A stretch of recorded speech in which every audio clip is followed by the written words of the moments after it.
చాలామంది హిజ్రాల్లో పురుషాంగం బీజాలు ఉంటాయి. వాళ్లల్లో వీర్యస్ఖలనం ఉంటుందా ఉండదా? జవాబు చెప్పగలరు? హిజ్రాలు కూడా మగవాళ్లే. వాళ్లు శారీరకంగా మగవాళ్లైనప్పటికీ మానసికంగా మహిళలు. వాళ్లలో మగవాళ్లని చూసినప్పుడు వాళ్లమీద మోజు కలిగింగం స్తంభించడం, వీర్యం కారిపోవడం ఉంటుంది. అలాగే రాత్రిపూట కూడా అందరి మగవాళ్లలాగానే వాళ్లల్లో కూడా అంగస్తంభనలు ఉంటాయి. కాని వాటి గురించి వాళ్లు పట్టించుకోరు. పైగా అంగస్తంభనలు అవడం వాళ్లకి చిరాగ్గా ఉంటుంది. ఆ చిరాకు వల్ల కలిగిన అంగస్తంభన మెత్తబడుతుంది. అంతేగాని అసలు అంగస్తంభనలు కలగకుండా పోవు. కొందరైతే వాళ్ల దగ్గర డబ్బులుంటే వాళ్ల పురుషాంగాన్ని, బీజాలని సర్జరీ ద్వారా తొలగించుకుంటారు. వైద్యశాస్త్రరీత్యా రోగం లేనిదే అనవసరంగా ఏ శస్త్రచికిత్స చేయకూడదు, ఏ మందు వాడకూడదు.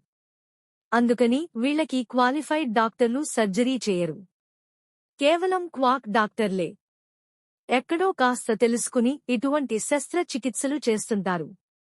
వాళ్ల దగ్గరకే ఈ హిజ్రాలు పోతుంటారు. బీజాలు, పురుషాంగం ఉన్నంతకాలం మగవాళ్లల్లోలాగానే వాళ్లల్లోనూ అంగస్తంభనలు, వీర్యస్ఖలనం ఉంటాయి. ఏందో నేను ఇంత కష్టపడి వీడియోస్ చేస్తానా, నా కొడుకు ఫాలో చేయడంలే. ఏం చేద్దాం, ఊరినే వీడియోలు ఆపేసి ఏదైనా బేల్దార్ పని చేసుకుందామా ఎట్లా?